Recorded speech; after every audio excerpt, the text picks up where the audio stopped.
நம்ம எல்லாருக்குமே நல்லா தெரியும். மாதாவுக்கான உச்சகட்டமான பக்தி முயற்சிகள் 2 தான். மாதாவிடம் ரொம்ப நெருங்கி செல்வதற்கு. ஒன்று 33 நாள் தயாரித்து முழுமையாக நம்மையே ஆண்டவர் இயேசுவிடம் மாதா வழியாக ஒப்புக் கொடுப்பது, டோட்டல் கான்சக்ரேஷன். 2வது மாதா கொடுத்த முழு ஜெபமாலையை ஒவ்வொரு நாளும் ஜெபிப்பது. அதாவது காலையில், மதியானம், சாயந்தரம், நைட்டுன்னு மாதாவிடம் திரும்பி திரும்பி ஜெபமாலையின் வழியாக போய் அவங்களுடைய குரலை கேட்பது, அவங்களோட பேசுவது, அவங்களுடைய பிரசன்னத்திலே அந்த நாள் முழுதும் இருப்பது. எப்படி ஒரு நாளைக்கு 3 அல்லது குறைஞ்சது 4 ஜெபமாலைகள் ஜெபிக்கிறது வழியாக. அப்போ ஆகும்போது இந்த 2மே மாதாவுக்கான உச்சக்கட்டமான உண்மை பக்தி முயற்சிகள். ஆனால் இந்த 2 பக்தி முயற்சிகளுமே ஒரு வாழ்நாள் பயணம். இது ஒரு லைஃப் டைம் ப்ராசஸ். இதில் மாதாவிடம் நாம் திரும்பி திரும்பி செல்வதும், மாதா நம்மிடம் திரும்பி வருவதும், நம்மை புனிதராக மாற்றுவதற்கும், நம் வழியாக மற்றவர்களை புனிதராக மாற்றுவதற்கும் மாதா பயன்படுத்தக்கூடிய ஒரு வழிமுறை. நாம் மாதாவிடம் செல்வதற்கு பயன்படுத்தக்கூடிய வழிமுறைகள் தான் இந்த முழு அர்ப்பணமும், ஒரு நாளைக்கு 3 அல்லது 4 ஜெபமாலை ஜெபிக்கக்கூடிய பக்தி முயற்சிகளும். ஆனால் இதுக்கு நடுவில் இந்த வாழ்நாள் பயணத்தில் கண்டிப்பாக நம்ம எல்லாருமே ஒரு ஆன்மீக தோய்வில் நம்ம விழறதுக்கான வாய்ப்புகள் உண்டு. நம்ம ஒரு ஸ்பிரிச்சுவல் டெசலேஷனில் விழுவோம். கடவுள் நம்ம கூட இல்லாத மாதிரி ஏதோ தூரத்தில் இருக்கக்கூடிய ஒரு உணர்வு இருக்கும். மாதா நம்மளை பார்த்துட்டு தான் இருக்கிறாங்களா அப்படின்ற ஒரு கேள்வி நமக்குள்ளே எழக்கூடிய சூழ்நிலைகள் ஏற்படலாம். அல்லது நம்ம திரும்பவும் ஒரு சில பாவங்களை திரும்பி விழலாம். இப்படிப்பட்ட சூழ்நிலைகளில் திரும்ப ஒரு புது பொலிவு, திரும்ப ஒரு புஷ் வேணும், ஒரு உற்சாகம் வேண்டும், திரும்பவும் நம்மளுடைய ஆன்மீக ஆவிக்குரிய வாழ்க்கையில் நமக்கு தேவை அப்படின்னு சொல்லி நம்ம நினச்சோம் அப்படின்னா, நம்ம செய்ய வேண்டிய 2 பரிகார பக்தி முயற்சிகளை தான் இப்போ நம்ம பார்க்க போகிறோம். கண்டிப்பாக இந்த 2 பக்தி முயற்சிகளும் மாதாவினுடைய கண்கள் எப்பயுமே நம்ம மேலே தான் இருக்குது. இந்த முழு அர்ப்பணம் செஞ்சு ஒரு நாளைக்கு நம்ம 4 ஜெபமாலை ஜெபிக்க ஆரம்பித்தோன்னா நம்ம மேலும் நம்ம குடும்பத்தின் மீதும் மாதாவுடைய கண்கள் இருந்து கொண்டு தான் இருக்கும். ஒருவேளை நம்ம அதை உறுதிப்படுத்தணும்னு நினச்சோன்னா நம்ம அதை கண்டிப்பாக நம்மளுடைய மனசுக்கு தெரிய வைக்கணும். நம்மளுடைய மனசில் அவங்க நம்மளை பார்த்துட்டு தான் இருக்கிறாங்க அப்படின்ற அந்த ஒரு தைரியமும் அந்த ஒரு விசுவாசமும் அதிகரிக்கணும். அதை உறுதிப்படுத்தணும் அப்படின்னு சொல்லி நம்ம நினச்சோம் அப்படின்னாக்க நம்ம செய்ய வேண்டிய 2 பரிகார பக்தி முயற்சிகளை தான் இப்போ நம்ம பார்க்க போகிறோம். இந்த 2 பரிகார முயற்சிகளும் செய்வதற்கான ஒரு சிறந்த காலம் பார்த்தோன்னா அது தவக்காலம் தான். ஆனால் தவக்காலத்தில் தான் இதை செய்யணும் அப்படின்னு இல்லை. எப்போல்லாம் நம்ம ஆன்மீக வாழ்க்கையில் ஒரு தோய்வை நம்ம சந்திக்கிறோமோ, எப்போல்லாம் கடவுள் நம்மளை பார்த்துட்ருக்காருன்ற ஒரு சந்தேகம் நம்ம மனசில் எழுதோ, மாதாவுடைய கண்களையும் கடவுளுடைய கண்களையும் உடனடியாக வல்லமையாக கண்டிப்பாக எந்த ஒரு சந்தேகமும் இல்லாமல் நம் பக்கம் திரும்பி வைக்கக்கூடிய ஒரு வல்லமையான ஒரு பக்தி முயற்சிகளை தான் இப்போ நம்ம பார்க்க போகிறோம். முதல்ல நம்ம பார்க்கக்கூடிய ஒரு பரிகார முயற்சி என்ன அப்படின்னாக்க, பாத யாத்திரை செல்வது. இதை எப்படி நம்ம செய்யணும் அப்படின்னாக்கா, முதல்ல நம்ம இருக்கிற இடத்துலேருந்து நம்ம இணையதளத்தில் தேடியோ அல்லது யார்கிட்டையாவது விசாரித்தோ ஒரு 10 அல்லது 12 கிலோமீட்டர் தூரத்தில் இருக்கக்கூடிய ஒரு ஆலயத்தை நாம் தேர்ந்தெடுக்க வேண்டும். அது முடிஞ்ச அளவுக்கு மாதாவுடைய ஒரு சர்ச்சாக இருக்கலாம், ஆலயமாக இருக்கலாம், திருத்தலமாக இருக்கலாம். அப்படி இல்லைனாக்கா பெரிய பெரிய திருத்தலமோ பெசிலிக்காவோ ஆலயமாக இருக்கணும்னு அவசியம் இல்லை. ஏதோ ஒரு சின்ன மாதா கோயிலாக கூட இருக்கலாம். மாதா கோயில் ஒரு வேளை கிடைக்கல அப்படின்னாக்க மற்ற ஆலயங்களை கூட நம்ம தேர்ந்தெடுத்து இந்த பாத யாத்திரையை நம்ம மேற்கொள்ளலாம். இதுக்கு என்ன செய்யணும் அப்படின்னாக்க, 10 அல்லது 12 கிலோமீட்டர் தூரத்தில் இருக்கக்கூடிய ஒரு ஆலயத்தை தான் நாம் தேர்ந்தெடுக்க முடியும். ஏன்னா நம்ம முதல் முறை நடக்கிறோம் அப்படின்னாக்க நம்ம அது யாராக இருந்தாலும் சரி 10 அல்லது 12 கிலோமீட்டர் தூரம் நம்மளால் நடக்க முடியும். 1 மணி நேரத்திற்கு ஒரு நார்மலான வேகத்தில் நம்ம நடந்தோம் அப்படின்னாக்க சராசரியாக 6 கிலோமீட்டர் நம்மளால் நடக்க முடியும். இல்லை கொஞ்சம் ஸ்லோவாக நடந்தோம் அப்படின்னாக்க 5 கிலோமீட்டர் நடக்கலாம். அதனால தான் நம்ம தொடர்ந்து 1 மணி நேரம் அல்லது 2 மணி நேரம் நம்ம நடந்தோம் அப்படின்னாக்க அந்த 12 கிலோமீட்டர் அல்லது 10 கிலோமீட்டர் தூரத்தில் இருக்கக்கூடிய அந்த ஒரு கோயிலை நம்மளால் சென்று அடைய முடியும்.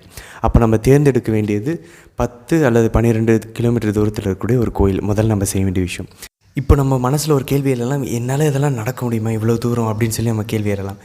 எல்லாராலேயுமே முட்டி வலி இல்லைனாக்க, இல்லை ஏதாவது சமீப காலத்தில் ஏதாவது அறுவை சிகிச்சை செஞ்சு அல்லது ஏதாவது இருதய சம்மந்தமாக ஏதாவது நோய் இருந்து மருத்துவர்கள் நீங்கள் உங்களையே ரொம்ப ஸ்ட்ரெயின் பண்ணிக்க கூடாது அப்படின்ற அறிவுரை கொடுத்துருந்தால் ஒழிய வேறு எல்லாராலேயுமே சாதாரண 6வது படிக்கிற சின்ன பசங்கள்லேருந்து வயதான 60 வயதில் இருக்கிற வயதான தாத்தா பாட்டிகள் வரைக்கும் எல்லாராலையுமே நடக்க முடியும். எங்கள் கண்கூட பார்த்துருக்கோம்.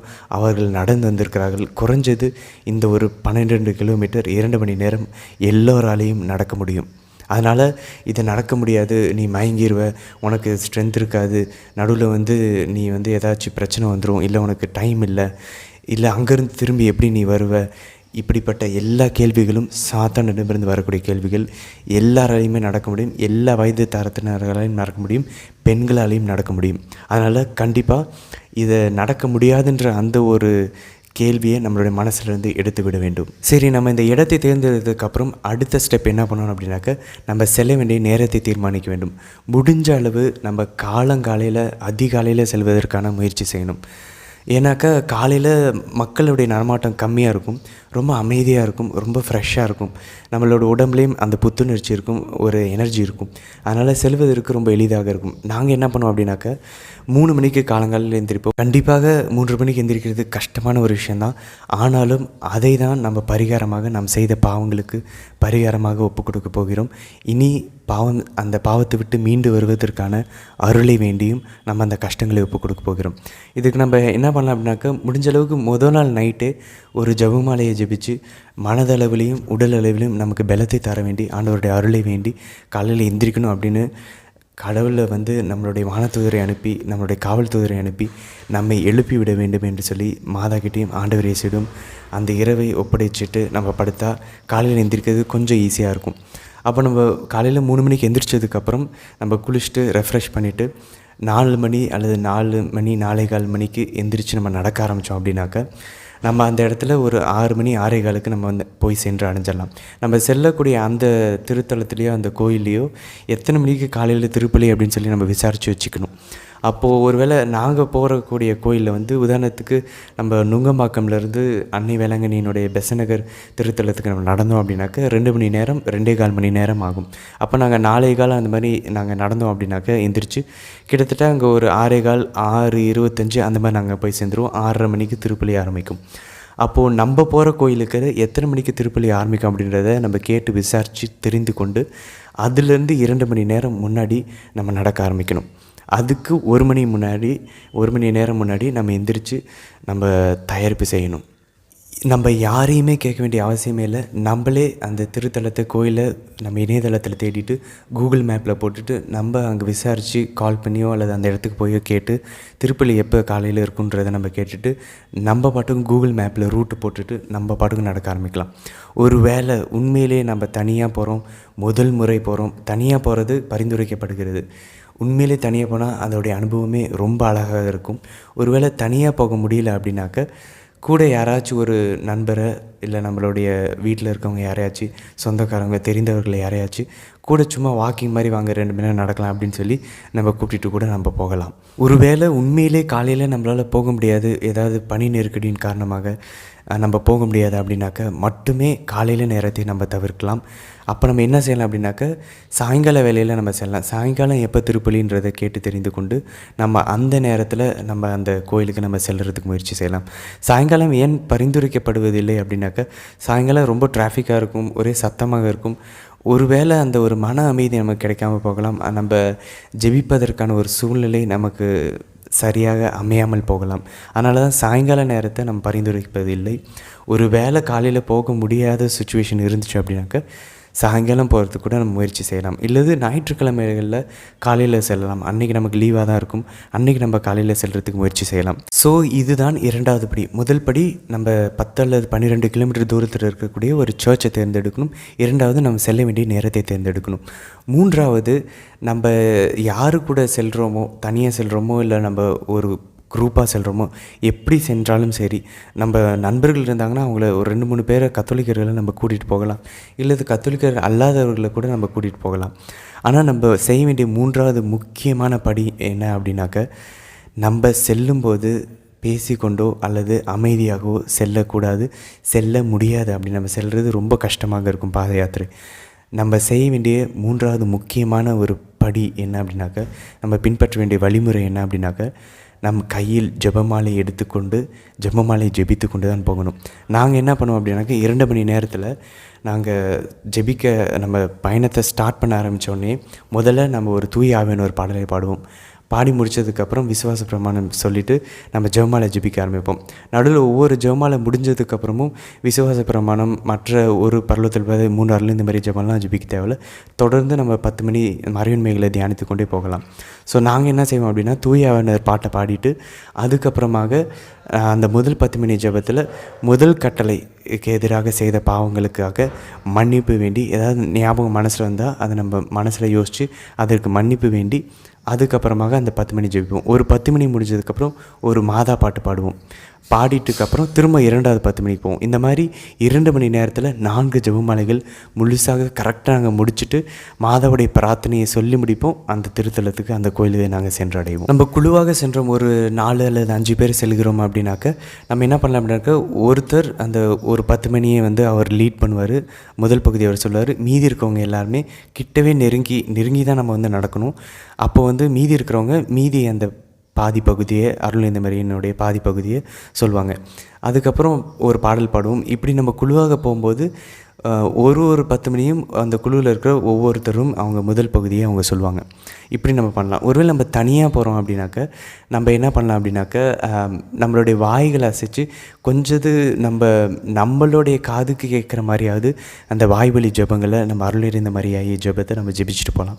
ஏன்னா நம்ம மனசில் ஜெபித்தோம் அப்படின்னாக்க கண்டிப்பாக டயர்டாகிடுவோம். ஏன்னா நம்ம வாயை விட்டு ஜெபிக்கும்போது உடல் அளவில் டயர்டாகிற மாதிரி தோணும். ஆனால் உண்மையிலேயே அது நடக்காது. நம்ம வாயில் அட்லீஸ்ட் நம்ம காதுக்கு கேட்குற மாதிரியாவது நம்ம அந்த ஜெபமாலையை ஜெபிச்சு கொண்டு நம்ம போகிறது பரிந்துரைக்கப்படுகிறது நம்ம நடக்கும்போது. இது 3வது படி. 4வது நம்ம முக்கியமாக பண்ண வேண்டிய ஒரு விஷயம் என்னென்னா, அங்கே சென்று திருப்பலியில் நம்ம கலந்து கொண்டு நற்கருணை பெற வேண்டும். ஒருவேளை நம்ம சாவான பாவத்தில் இருக்கிறோம் அப்படின்னு நம்ம உணர்ந்தோம் அப்படின்னா நற்கருணை பெற முடியலன்னு பரவாயில்ல, முடிஞ்சளவு திருப்பலிக்கு முன்னாடியே சென்றுட்டோம் அப்படின்னாக்க ஃபாதரை போய் பார்த்து அவர்கிட்ட கேட்டு, கண்டிப்பாக நாம் இவ்வளோ கஷ்டப்பட்டு பாத யாத்திரை செஞ்சு போகிறோம் அப்படின்னாக்க பாவத்துக்கு பரிகாரமாக நடந்து போகிறோம், பாவத்தில் இருக்கக்கூடிய தடைகள் விலகணும்னு சொல்லி நடந்து போகிறோம் அப்படின்னாக்க அங்கே இருக்கக்கூடிய ஃபாதரை போய் சந்தித்து கன்ஃபெஷன் கேட்க சொல்லி அவர்கிட்ட நம்ம ரெக்வெஸ்ட் பண்ணணும். அவர்கிட்ட நம்ம தயவு செஞ்சு கெஞ்சி எப்படியாச்சும் பாவசிங் திட்டத்துக்கு வர சொல்லி நம்ம அவர்கிட்ட கேட்கணும். கண்டிப்பாக ஃபாதர் ஒத்துக்குவார். ஏன்னா நம்ம ஜெபமாலை ஜெபிச்சுட்டு போகிறோம். மாதா அவருடைய மனசில் இறங்கி பேசுவாங்க. அப்போது திருப்பலிக்கு குறைஞ்சது ஒரு 1/4 மணி நேரம் முன்னாடி போய் சென்று அடையிற மாதிரி நம்ம நேரத்தை தேர்ந்தெடுத்து நம்ம நடக்க ஆரம்பிக்கணும். அப்படி இல்லாட்டி ஒருவேளை நம்ம லேட்டாக போய் சேர்ந்துட்டோம் அப்படின்னாக்கல திருப்பலியில் பங்கெடுத்ததுக்கு அப்புறமாக நம்ம ஃபாதரை வெளியே போய் சந்தித்து எப்படியாச்சும் பாவசிங்கத்தனம் பண்ணாமல் இந்த பாத யாத்திரை முடியவே கூடாது. பாவசிங்கத்தனம் செய்துவிட்டு நம்ம வந்தால் தான் அதனோட முழு பலனை நம்மளால் காண முடியும். இது நம்ம செய்ய வேண்டிய 4வது படி.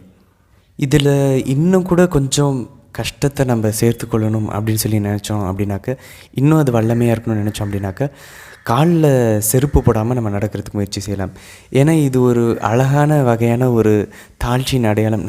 நம்ம கடவுளுக்கு கீழே நான் ஒரு புழுதியும் தூசுமான ஒரு மனிதன் அப்படின்னு சொல்லி கடவுளிடம் நாம் விசுவசிப்பதை செயலில் காட்டக்கூடிய ஒரு அழகான ஒரு வழிமுறையாக நம்ம இதை பார்க்கலாம்.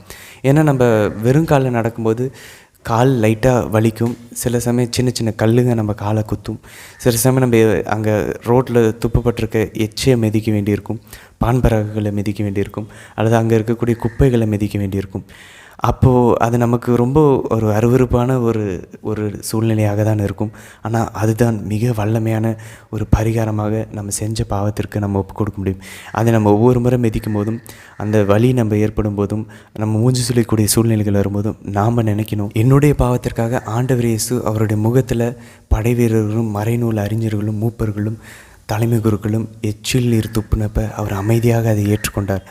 அவருடைய தாடியை பிடுங்கினப்ப, அவருடைய முகத்தை கைகள்னால் குத்துனப்ப அரைஞ்சப்ப அமைதியாக அவர் அதை ஏற்றுக்கொண்டார். அப்படின்னாக்க என்னுடைய பாவத்திற்காக அவர் இதையெல்லாம் பொறுமையை ஏற்றுக்கொண்டார்னா, என்னுடைய பாவத்திற்காக நான் குறைஞ்சபட்சம் என் காலில் எச்சில் நீரை மிதிப்பதற்கும் அது சின்ன சின்ன கல்கள் குத்துவதையும் நான் ஏன் அனுமதிக்கக்கூடாது?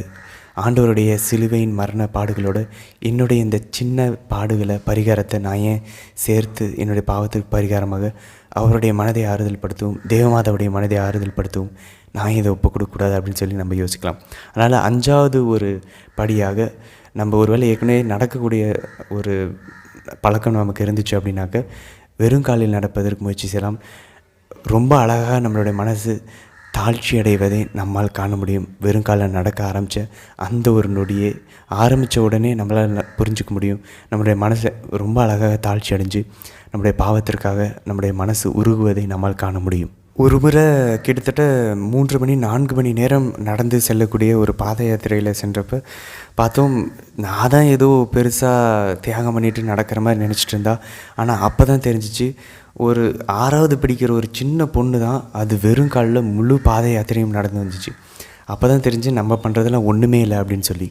அதனால் நம்ம எல்லாராலையுமே பெண்களாலேயும் கூட கண்டிப்பாக மருத்துவர்கள் பரிந்துரைச்சு ஸ்ட்ரெயின் பண்ணக்கூடாதுன்னு சொல்லலை, இல்லை முட்டி வலி இல்லை அப்படின்னாக்க கண்டிப்பாக எல்லா வயது தரப்பினர்களாலேயும் ஆண்களாலேயும் பெண்களாலேயும் கண்டிப்பாக நடக்கக்கூடிய ஒரு விஷயம்தான் 2 மணி நேரம் 12 கிலோமீட்டர் பாத யாத்திரை.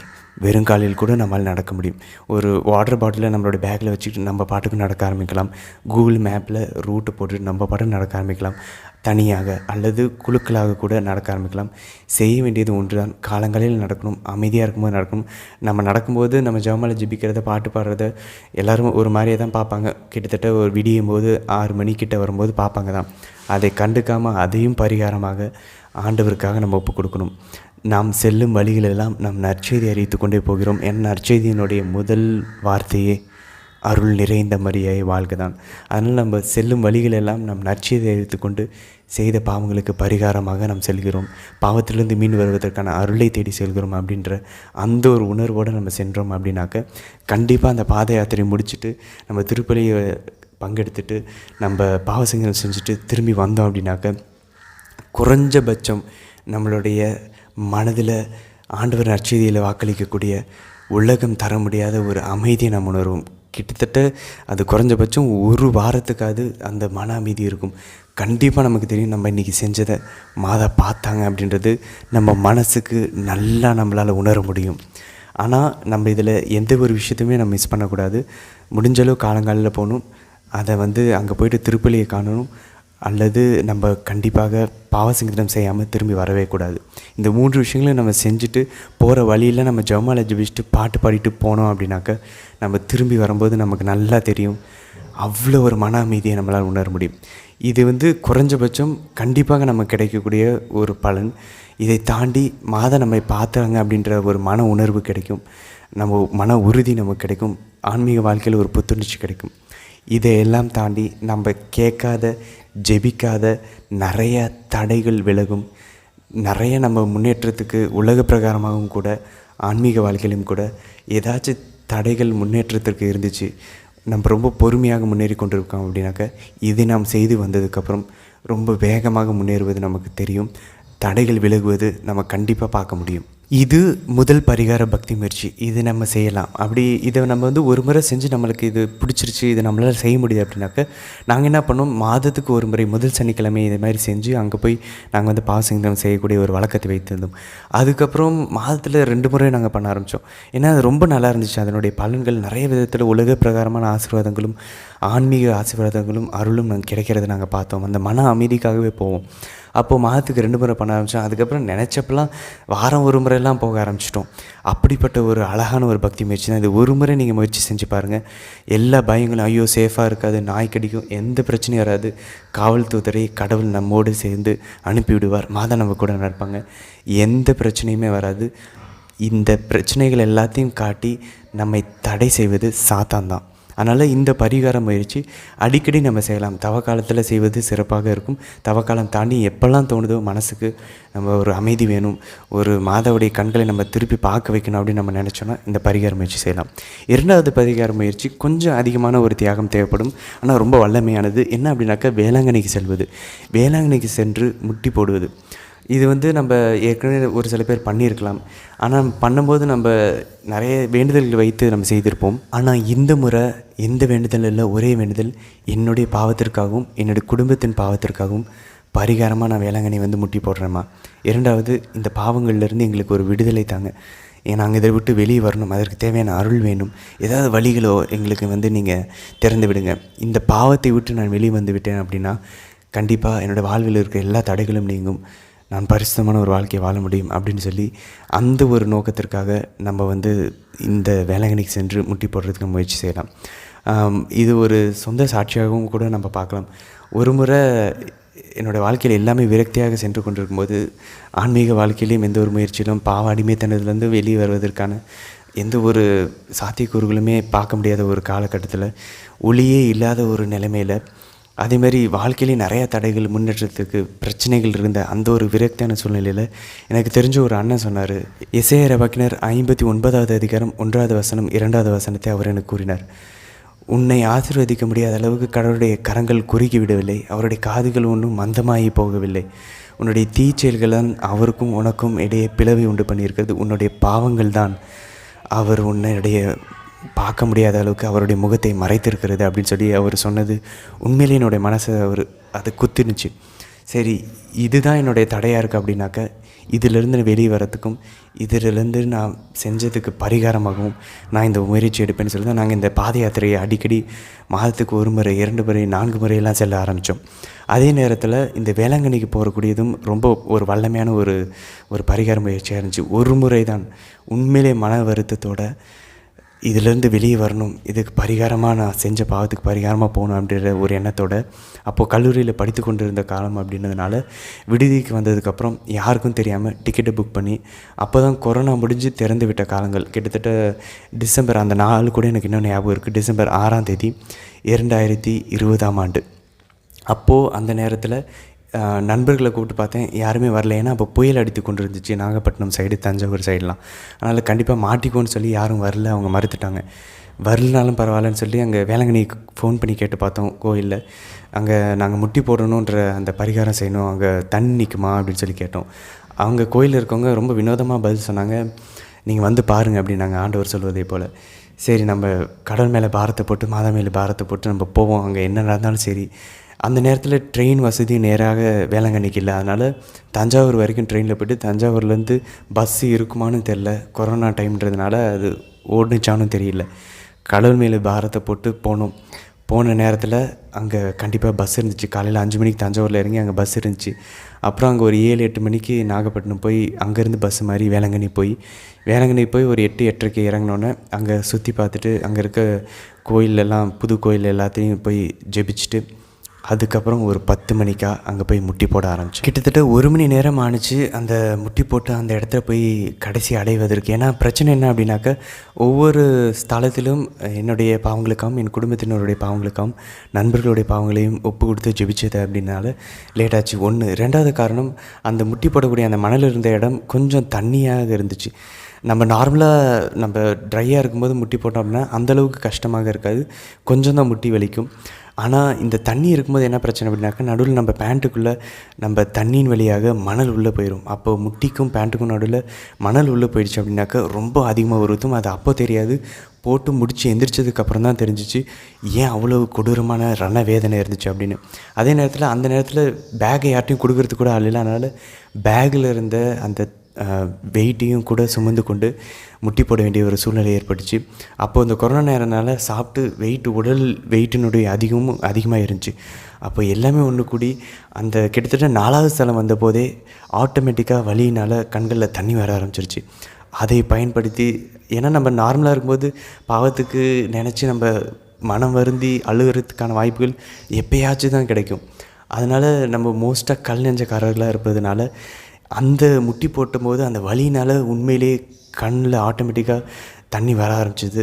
அதை பயன்படுத்தி கொண்டே ஜெபிக்க ஆரம்பித்தேன், பாவத்துக்கு பரிகாரமாக போக ஆரம்பித்தேன். நடுவில் போதும் முடியல, நிறுத்திடலாம். ஏன்னா மணல் நடுவில் முட்டியில் இருக்கிறதுனால அது நம்ம முட்டி போட்டு நடக்காமல் இருந்தாலும் வலிக்கும், நின்னாலும் வலிக்கும்.